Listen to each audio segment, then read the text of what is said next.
Olá, pessoal. Boa noite. Sejam bem-vindos, né, à nossa próxima aula, aula 8, que fala sobre ligações químicas, ok? Essa aula é um pouco extensa, mas está bem tranquilo o conteúdo. E vamos começar, porque a gente só tem 1 hora de aula e para a gente dar tempo da gente fazer os nossos exercícios com calma, ok? Então, vamos lá. Então, a aula de hoje é sobre ligações químicas, ok? Vamos fazer primeiro uma recapitulada na aula 7, que a aula 7 a gente falou sobre tabela periódica e propriedades periódicas, né? As características gerais da tabela periódica, que são a parte de metais, ametais e o hidrogênio e os gases nobres.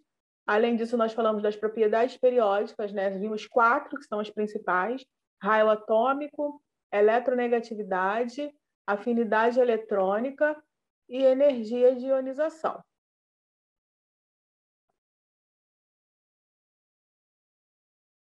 A gente agora vai falar sobre estabilidade. Vamos entrar na aula de hoje falando de estabilidade dos gases nobres. Então, galera, a gente tem que chamar a atenção que os átomos, eles precisam fazer ligações químicas, os átomos dos elementos, né, eles realizam ligação química justamente para ficar com a estabilidade de um gás nobre. Por que um gás nobre recebe esse nome? Porque ele já é estável, ou seja, geralmente um gás nobre não realiza ligação química, justamente porque ele tem essa estabilidade. O que é essa estabilidade? Ele tem 8 elétrons na última camada, com exceção do hélio, ok? Então, a gente tem que tomar cuidado com isso. O neônio, o argônio, o criptônio, o xenônio e o radônio são gases nobres que terminam com 8 elétrons na camada de valência. Mas o hélio, que é o primeiro gás nobre lá de cima, né, na tabela periódica, ele só tem 2 elétrons, então ele não tem como terminar com 8, né? Ele vai terminar com 2 elétrons. E aí, essa regra a gente chama de regra do octeto.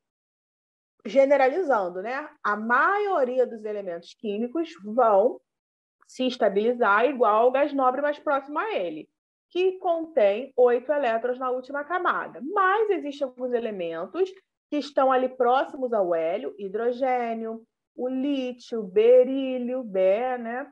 Eles vão se estabilizar como hélio, que é o gás nobre mais próximo a ele. Então, não vai se estabilizar com 8, vai se estabilizar com 2 elétrons, ok? E aí a gente vai ver as ligações químicas, as características gerais, né?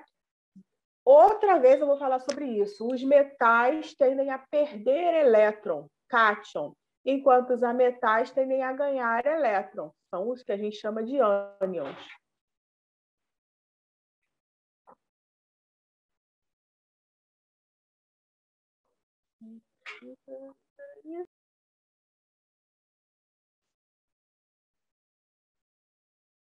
Então, aí a gente vê algumas características gerais, né, das ligações químicas. Novamente, eu vou chamar a atenção disso. Metais são elementos da tabela periódica que tendem a perder elétron. E quando perde elétron, ele forma um cátion, né, ficar com carga positiva.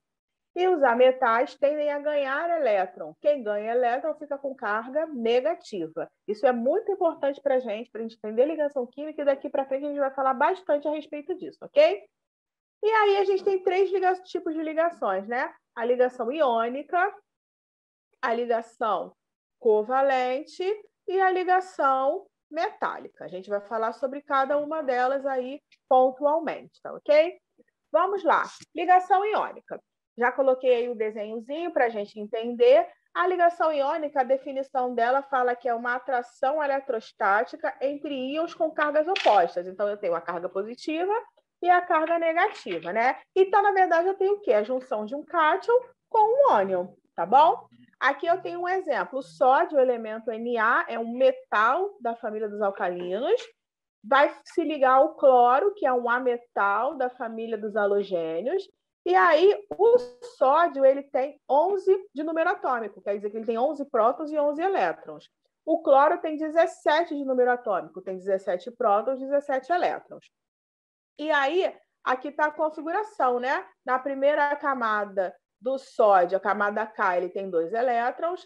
Na segunda camada tem 8 elétrons, na terceira camada tem 1 elétron.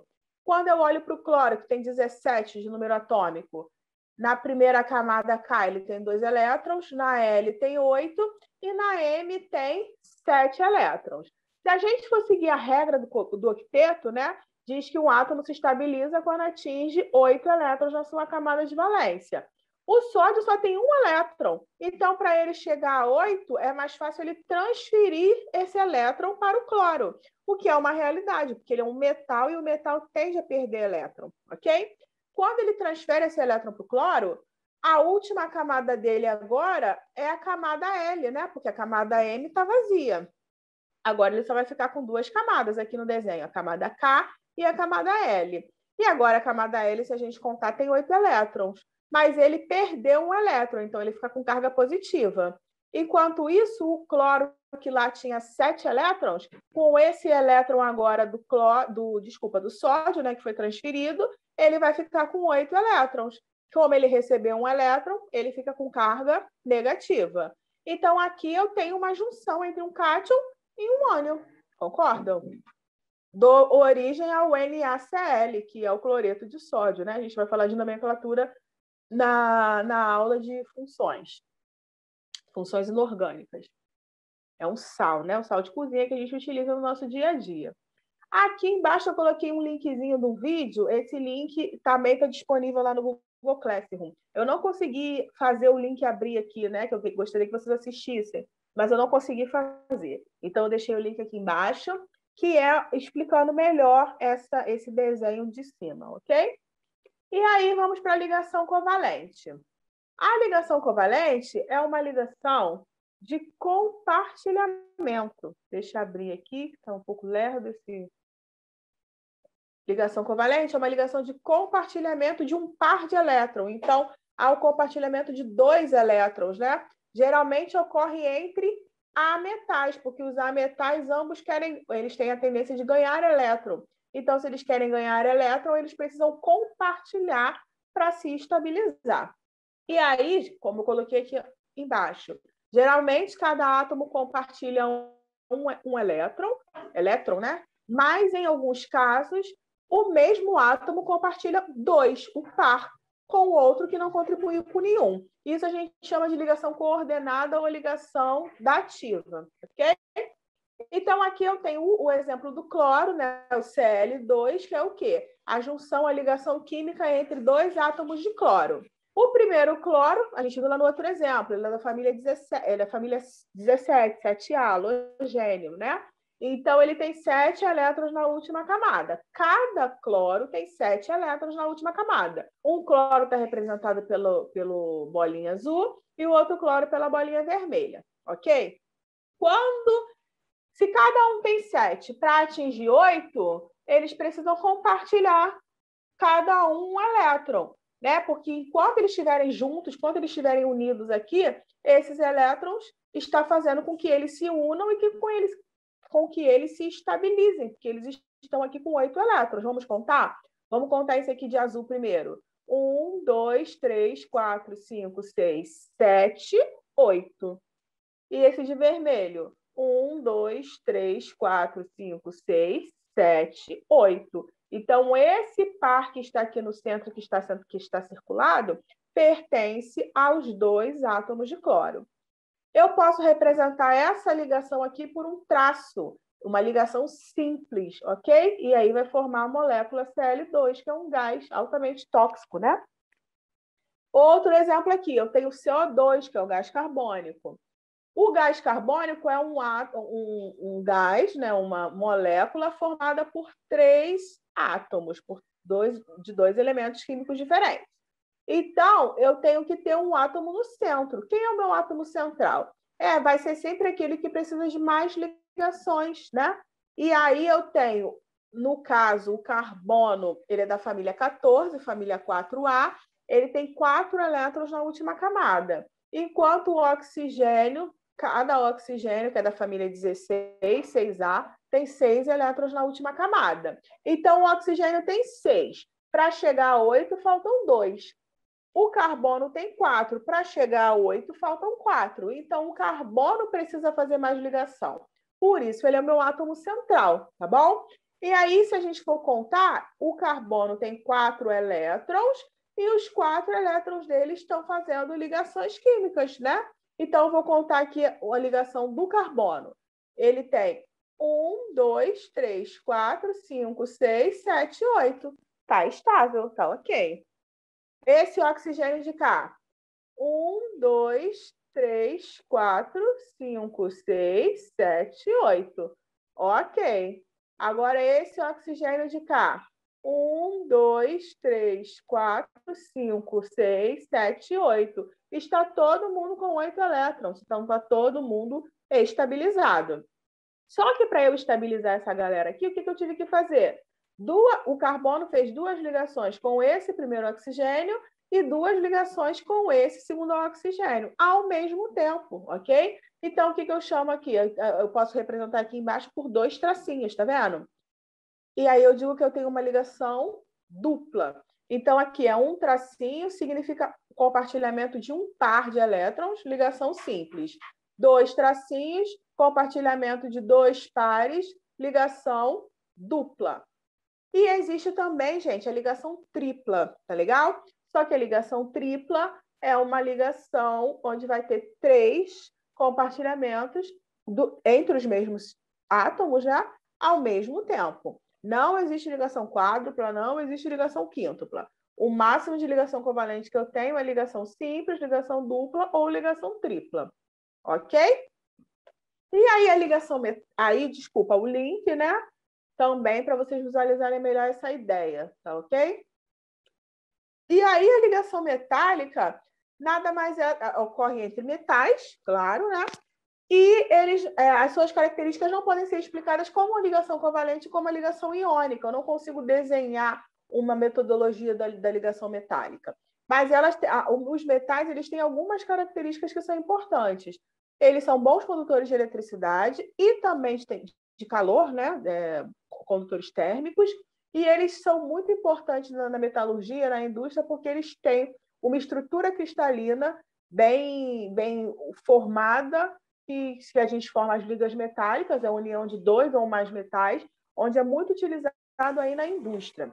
Ele tem uma propriedade muito importante, 2, né? Que é a maleabilidade e a ductibilidade, que é a capacidade de formar lâminas e de formar fios. Então, por isso que ele é muito importante, muito utilizado aí, né, industrialmente. E aí, como eu tenho uma estrutura cristalina e os metais eles tendem a perder elétrons, ou seja, tem muitas cargas positivas ali, muitos elétrons livres ali, né? Então, eu tenho muitas cargas positivas. Essa estrutura eu posso chamar de mar de elétrons, também é conhecida como mar de elétrons. Vou ajeitar aqui a câmera que está caindo, estou peso do celular. É conhecida como mar de elétrons, tá ok? Então, vamos já ir para a polaridade das ligações. Então, agora eu estou falando da ligação química, né? A ligação ela pode ser polar ou apolar. A ligação é chamada de polar quando é realizada entre 2 átomos de eletronegatividade diferentes. Nós já falamos de eletronegatividade, né? A eletronegatividade é a capacidade que um átomo tem de atrair elétrons para si em uma ligação química. E esse valor ele é tabelado, né? E o elemento mais eletronegativo da nossa tabela periódica é o flúor, que é um halogênio da família 7A. A eletronegatividade do flúor é 4,0, ok? Então, os elementos ali próximos a ele têm eletronegatividade próxima, 3,5, 3,5, 3,4, por aí. Em contrapartida, o oposto da tabela periódica, né, que são os metais alcalinos, família 1A, família 2A, tem eletronegatividade muito baixinha, 0,7, 0,6. O hidrogênio, apesar de estar na família 1A, família dos alcalinos, ele é um ametal, então a eletronegatividade dele é 2,1, né? Está aí mais ou menos no meio. E aí, o elemento mais eletronegativo puxa os elétrons para si, ficando com carga parcialmente negativa, enquanto o outro, mais afastado dos elétrons, fica com a carga parcialmente positiva. Eu estou representando aqui, né? A ligação entre o hidrogênio e o cloro. Bom do hidrogênio aparecer aqui porque a gente mostra uma ligação covalente com o hidrogênio. O hidrogênio, ele é o elemento que está lá, o primeiro elemento da tabela periódica. E na outra ponta da tabela periódica eu tenho o hélio. Então, o hidrogênio, ele não segue a regra do octeto. Ele vai se estabilizar como o gás nobre mais próximo a ele, que é o hélio. Então, ele se estabiliza com 2 elétrons e não com 8, ok?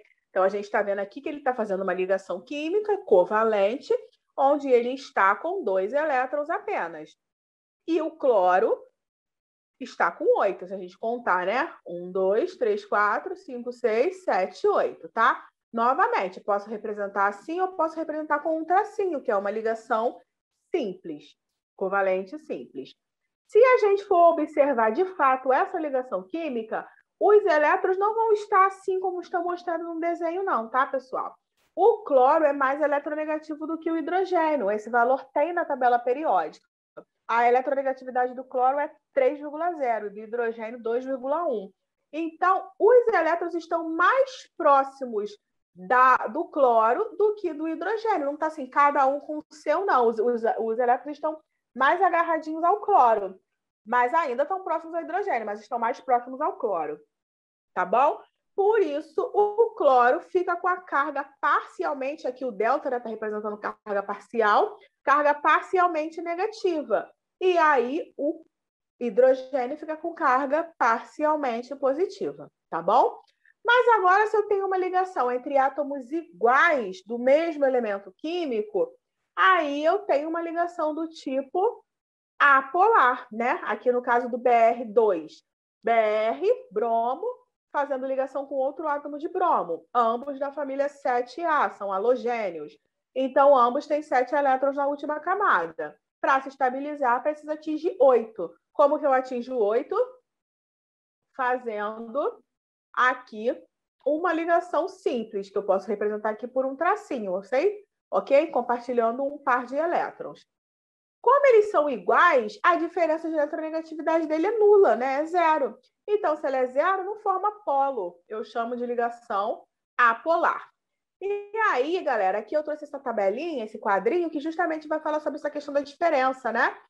Se a diferença de eletronegatividade entre os átomos participantes da ligação for igual a zero, como aqui o caso do BR2, a ligação é covalente apolar. Se a diferença for maior que zero e menor do que 1,7, é uma ligação covalente polar, assim como foi lá a ligação do HCl, ok? E se essa ligação for maior ou igual a 1,7, não é ligação covalente, é uma ligação do tipo iônica. E aí eu tenho polo positivo, polo negativo, não é parcialmente, ok? Então é bom a gente entender essa ideia aqui. As substâncias iônicas, elas são realmente formam íons, né? Então, íon positivo e íon negativo, tá bom? Também é importante a gente falar sobre as ligações intermoleculares, né? As interações intermoleculares. Desculpa, antes de falar das interações, a gente vai falar um pouco sobre a geometria e polaridade das moléculas. Então, vamos lá. Na ligação apolar, ela vai gerar uma molécula apolar, pois não há formação de polos. Mas agora, se eu tenho uma ligação polar dentro de uma molécula, essa molécula pode ser polar ou apolar. Vai depender da geometria da ligação, da estrutura, né? E aí, essa parte de geometria é um pouquinho enjoada. Tem essa tabelinha, esse quadrinho que eu coloquei para vocês, mas tem vários quadros na internet, né, que talvez possam auxiliar vocês melhor. Então, aqui eu tenho a questão da nuvem eletrônica ao redor do átomo central. Então, aqui no primeiro exemplo, eu tenho o CO2, né?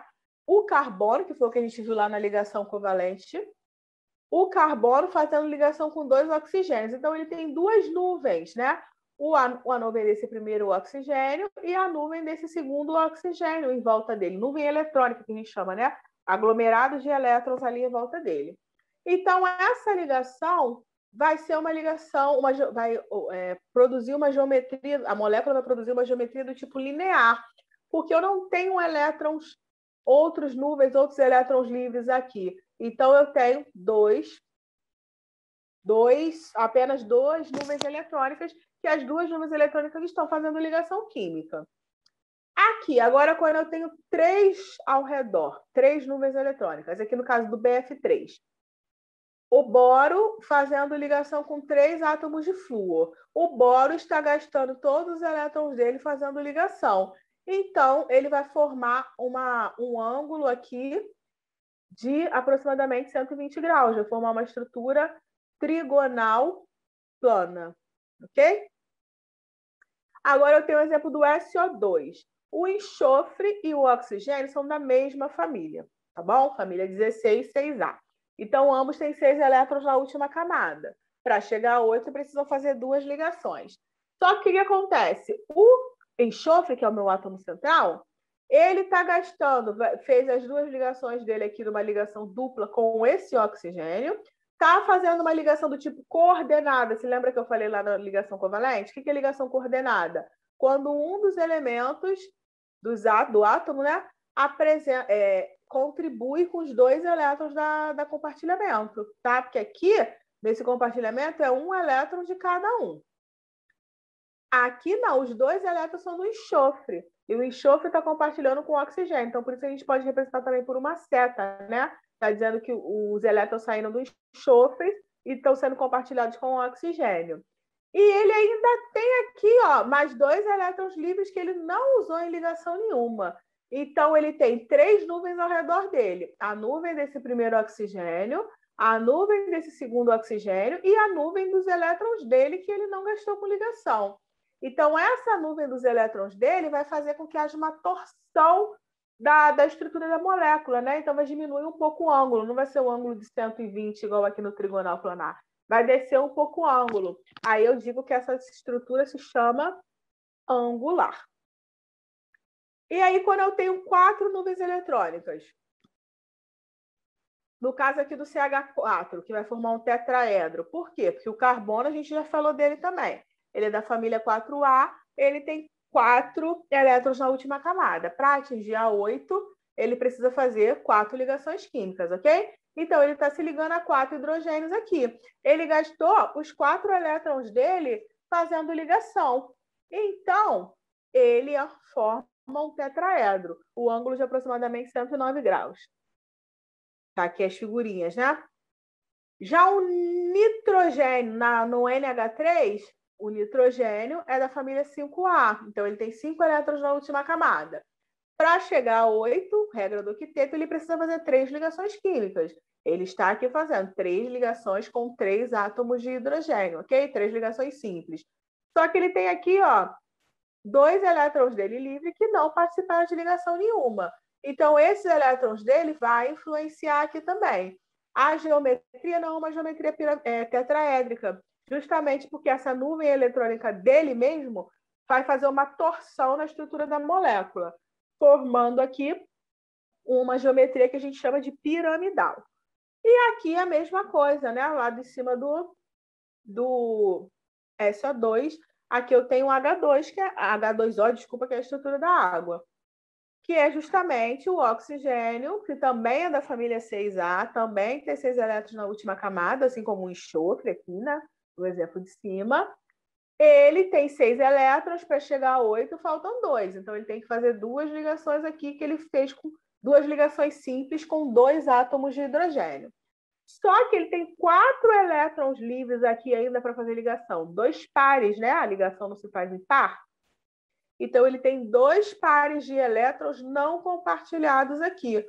E esses pares de elétrons vão fazer com que haja uma torção na estrutura da molécula, também transformando a geometria da água em geometria angular. Isso aqui é um pouco chatinho. Você tem que ficar olhando o quadro, entendendo o que funciona com cada um deles. Mas o vestibular atual também não cobra essa questão de geometria, tá?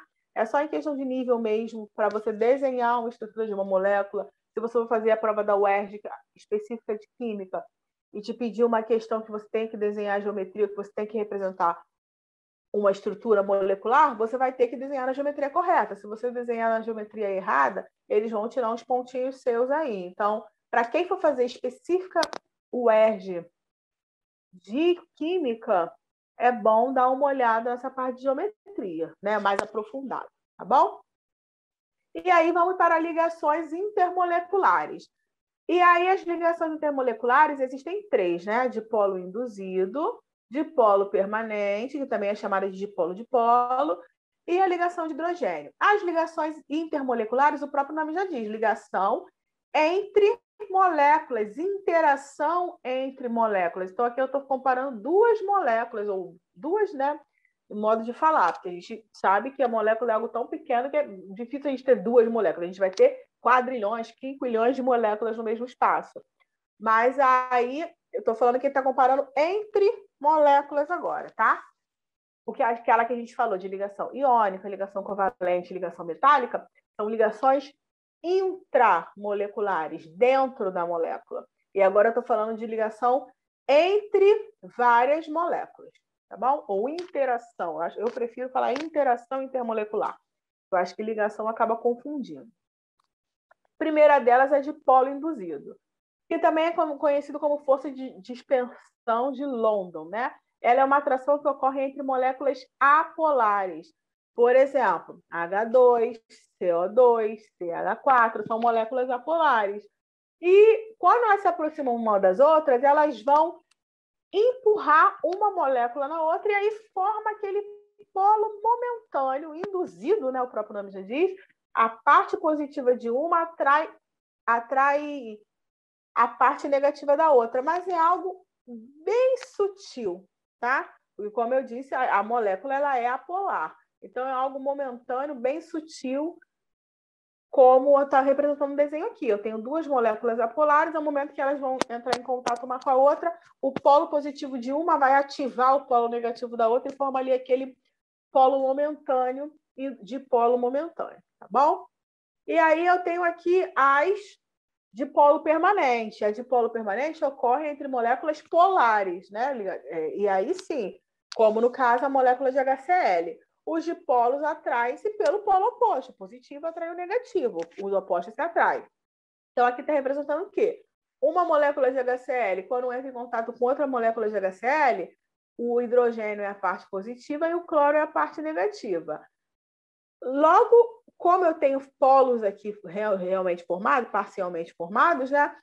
A parte negativa de uma vai atrair a parte positiva da outra. E assim vai né? Tipo pipoca. Uma vai atrair na outra e elas vão ficar ali fazendo aquele movimento, buscando o polo oposto ao outro. Então, o polo positivo de uma vai ficar buscando o polo negativo da outra. E vai ficar ali fazendo o movimento, né? Que as moléculas estão em constante movimento, ok?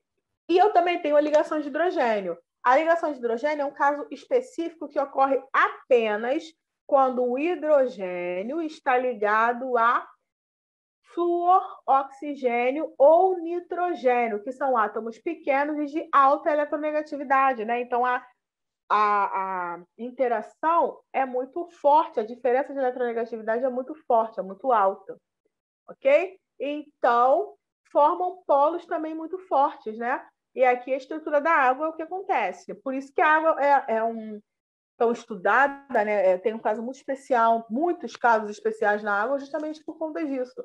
Porque a água ela forma essa ligação de hidrogênio. Então, o oxigênio, que é a parte negativa, vai atrair o hidrogênio da outra molécula. O hidrogênio dessa molécula vai ser atraído pelo oxigênio da outra molécula. Então, sempre o positivo de uma buscando o negativo da outra. Justamente, elas vão estar sempre aí fazendo esse movimento, encadeando aí o movimento da água, ok?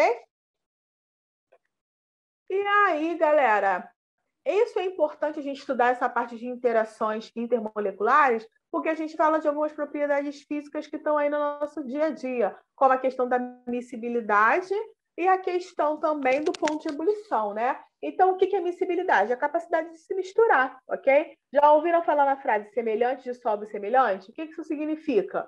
Que uma substância polar vai ter uma atração maior por uma substância polar. E uma substância apolar vai ser atraída mais atraída por uma substância apolar. Isso é um exemplo clássico para a gente agora poder responder uma pergunta, né, que a gente falou lá na primeira aula de sistema heterogêneo. O que é um sistema heterogêneo? Sistema onde tem duas ou mais fases. No caso, a água e o óleo. a água e o óleo não se misturam. Por que que água e óleo não se misturam? A água a gente acabou de ver no exemplo oposto, no exemplo anterior, né? H2O, altamente polar, é o passo de ligação de hidrogênio. Então, por que que ela não se mistura com o óleo? Porque o óleo é uma substância apolar. Então, a miscibilidade é muito baixa, né? A interação é muito baixa. Agora, o óleo, ele interage bem no azeite, que também é apolar. Ele interage bem com a gasolina, que também é apolar, ok? E já a água vai se interagir melhor com álcool, com substâncias que são apolares, tá? Ou, desculpa, a água polar vai interagir melhor com álcool, com acetona, que são substâncias como ela polares, tá ok? E aí a gente também vai falar sobre o ponto de ebulição. O ponto de ebulição é a passagem é a fervura, né? A passagem do estado líquido para o estado de vapor, para o estado gasoso. Quanto mais intensa a interação, maior será o ponto de ebulição. E aqui no caso de dipolo induzido, as substâncias apolares, né, que realizam dipolo induzido, geralmente são gasosas, então o ponto de ebulição delas são baixíssimo. E aí depois eu tenho substâncias de dipolo permanente e por último as substâncias que fazem ligação de hidrogênio, como o caso da água, que o ponto de ebulição, né, é 100 graus Celsius, ok? E as substâncias que fazem ligação iônica, o ponto de ebulição é muito mais alto. Tranquilo? E aí vamos aí para a nossa velha e boa aula de exercícios, ok? Tem mesmo esquema de todas as outras aulas. Tentem fazer os exercícios sozinhos. Pausem aqui o vídeo, deem uma olhada lá no material que eu coloquei no Google Classroom, né? no formulário. Tentem resolver sozinhos os exercícios e depois vocês retornem aqui nesse ponto para saber o gabarito comentado, como a gente sempre faz. Tá ok? Então vão lá, tentem fazer. Qualquer dúvida, só me chamar lá no Google, né? No Google Classroom lá que eu respondo tranquilamente. Então, vamos lá. Já tentaram fazer as atividades? Então agora a gente vai corrigir. Questão 1. As propriedades exibidas por um certo material podem ser explicadas pelo tipo de ligação presente em suas unidades formadoras. Em uma análise laboratorial, um químico identificou para um certo material as seguintes propriedades: alta temperatura de fusão e ebulição, boa condutividade elétrica em solução aquosa, mau condutor de eletricidade no estado sólido. A partir das propriedades exibidas por esse material, assinale a alternativa que indica o tipo de ligação predominante no mesmo. Então, vamos lá. Então, a gente está falando de ligação química. De cara, já elimina a questão C, né? A opção C. Que a opção C, de dipolo induzido, é uma ligação, uma interação intermolecular. E aqui ele está falando de ligação química, ligação intramolecular. Então, não é dipolo induzido, já retiro de cara. Aí, agora, vamos analisar as opções. Metálica, covalente ou iônica. Vamos voltar lá nas propriedades que ele analisou. Propriedade 1. Alta temperatura de fusão e ebulição. Boa condutividade elétrica em solução aquosa. Mau condutor elétrico do estado sólido. A metálica, ela tem uma boa condutividade elétrica no estado sólido, ok? Então, não pode ser. Aí no texto está falando que é uma má condutora elétrica no estado sólido. Boa condutividade elétrica em solução aquosa. Então, aqui a resposta é a letra D, solução iônica, tá? O sal de cozinha, se eu pegar aí um fio desencapado e tentar fazer uma conexão no sal de cozinha, que é o cloreto de sódio, né? Realiza a ligação iônica. Nele, no estado sólido, não vai acontecer nada, mas se eu pegar o sal de cozinha, dissolvendo um pouquinho d'água e tentar fazer a ligação, vai ligar e vai acender a lâmpada fortemente, né? Fazer um teste com a lâmpada, vai acender a lâmpada e vai ficar um brilho bem intenso. Porque em soluções aquosas, ela é os compostos iônicos são excelentes condutores de eletricidade, tá ok? E tem, como comentei agora, né, alta temperatura de fusão e alta temperatura de ebulição. Ah, gente, só chamar a atenção um ponto importante. Ligação, substâncias que realizam ligação covalente, eu chamo de molécula. Substâncias que realizam ligação iônica, eu não posso chamar molécula. Eu falo compostos iônicos, agregados iônicos, mas eu não posso falar a molécula de NaCl. Não. NaCl realiza ligação iônica, então é um composto iônico ou um agregado iônico. Ok? Questão 2. Questão gigante. Vou ler aqui. A natureza das ligações químicas interatômicas responsáveis pela união entre átomos se reflete em diferentes propriedades físico-químicas, apresentadas pelos respectivos compostos formados. Assinale a alternativa que apresenta corretamente a relação entre cada tipo de ligação química e as suas respectivas propriedades físico-químicas. Letra A. Nas ligações metálicas, há compartilhamento de pares de elétron. Os metais são maleáveis e dúcteis? Ok, os metais são maleáveis e dúcteis, mas não há compartilhamento. Compartilhamento é ligação covalente. Está errada. As ligações covalentes são predominantemente realizadas entre átomos mais afastados possíveis da tabela periódica, ou seja, com tendência não muito diferente de atração pelo elétron de ligação. Podem ser líquidos, sólidos ou gases à temperatura ambiente. A ligação covalente são predominantemente realizadas, sim. Vamos olhar as outras opções, né? Mas fala, não, porque ele fala realizadas entre os átomos mais afastados possíveis da tabela periódica. Os elementos mais afastados possíveis seriam os gases nobres. Os gases nobres não realizam ligação iônica. Ou não realizam ligação química, né? Geralmente não realizam ligação química. Então, essa opção está errada. Letra C. A teoria da nuvem eletrônica suporta, teoricamente, a formação de ligações metálicas. Os metais tipicamente apresentam baixa relação massa-volume, que é a densidade, altos pontos de ebulição e fusão comparativamente a compostos moleculares. Não. Os metais eles têm alta densidade, né? Relação massa-volume. Densidade. Tem alta densidade, alto ponto de fusão, alto ponto de ebulição e nada comparado a compostos moleculares, bem maiores. Letra D. Compartilhamento de elétrons de ligação devido à baixa diferença de eletronegatividade é a base para a formação de ligações covalentes. Compostos moleculares apresentam-se apenas como sólidos ou líquidos à temperatura ambiente.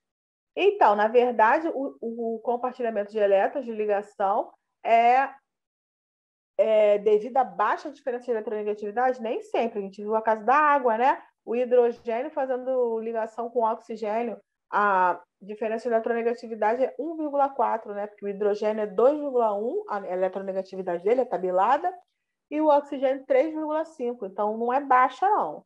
Tá bom? Então, a resposta correta é a letra E. A ligação iônica é caracterizada pela união entre um cátion e um ânion por meio de interações. Compostos iônicos podem ser líquidos ou sólidos à temperatura ambiente. Correto, ok? Na verdade, a temperatura ambiente, os compostos iônicos vão estar mais no estado sólido, né? Então, mas das opções aqui, essa é a melhor. Letra E. Desculpa, número 3. Cefet, Minas.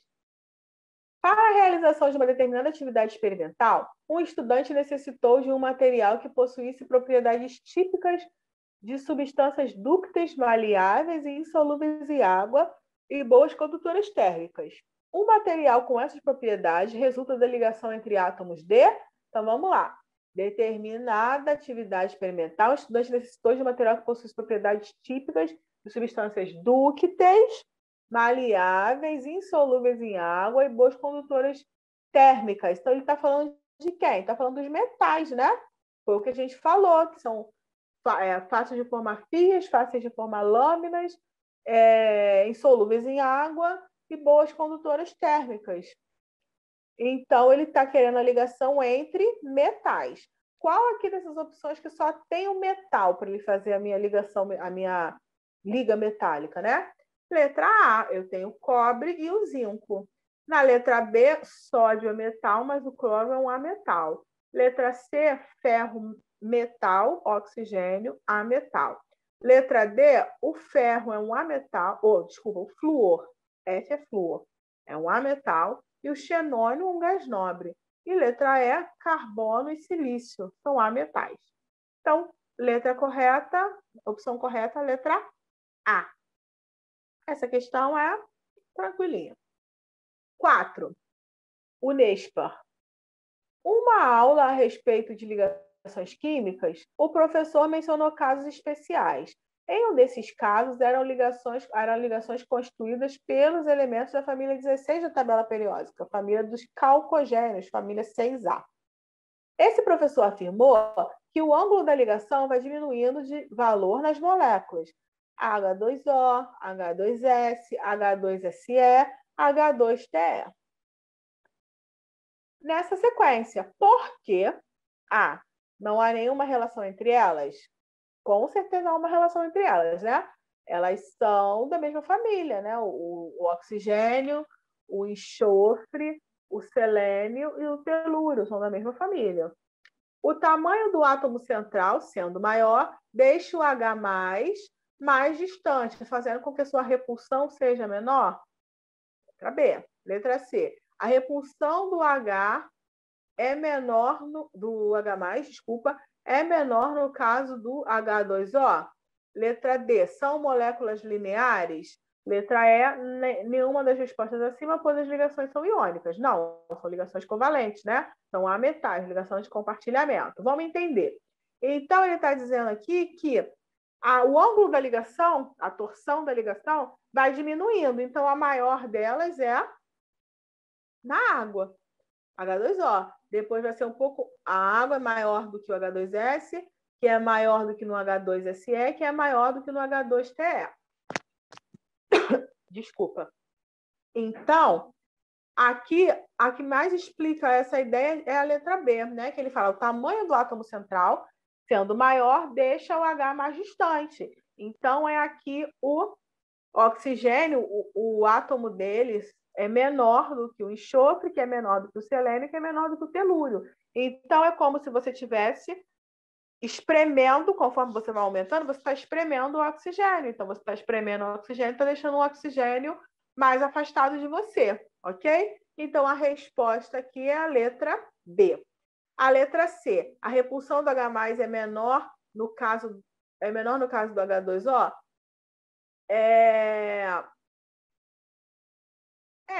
É menor a repulsão 2H+, é menor no caso do H2O. Na verdade, a repulsão maior é aqui no telúrico. Como o telúrio é maior, ele grandão aqui na região dele, né? Então, ele está deixando os hidrogênios mais folgados, mais soltos. A resposta correta é a letra B, é que responde melhor o questionamento acima. D, são moléculas lineares? Não, são moléculas angulares. A gente falou de geometria lá no vídeo. Volta lá no vídeo que vocês vão ver as geometrias, ok? Então, a resposta é a letra B de bola. Questão 5. Unirio. O dióxido de carbono, CO2, é um gás essencial no globo terrestre. Sem a presença desse gás, o globo seria gelado e vazio. Porém, quando ele é inalado em concentração superior a 10%, pode levar o indivíduo à morte por asfixia. Esse gás apresenta em sua molécula um número de ligações covalentes igual a... Então, a gente vai colocar aqui para fazer a contagem, né? Eu dei a colinha aqui para vocês. Como a gente está fazendo gabarito comentado, não tem problema. A gente viu o CO2 lá no exemplo de ligação covalente, né? O carbono, família 4A, tem 4 elétrons na última camada. Ele é o átomo central. Então, ele tem 4 elétrons para chegar a 8 e faltam mais 4. Então, como que ele vai fazer essa ligação? Vai ter que fazer 4 ligações covalentes. 2 com o primeiro oxigênio, que forma ligação dupla, e 2 com o segundo oxigênio, formando uma outra ligação dupla. Então, quantas ligações covalentes são formadas? 4. 1, 2, 3, 4. Resposta, letra A, ok? Então, galera, essa é a nossa aula 8. A gente vai fechar esse bloco, né? Que fala de parte de ligações químicas. Aí a gente agora vai entrar em funções inorgânicas. E aí as funções inorgânicas são 4, ácido, base, sais e óxidos. É uma aula tranquila, mas também tem muito conteúdo, nomenclatura, é um pouco puxado. Então, assim, se você não está fazendo os exercícios, se você está com dificuldade, na semana que vem. Beijão. Fiquem com Deus.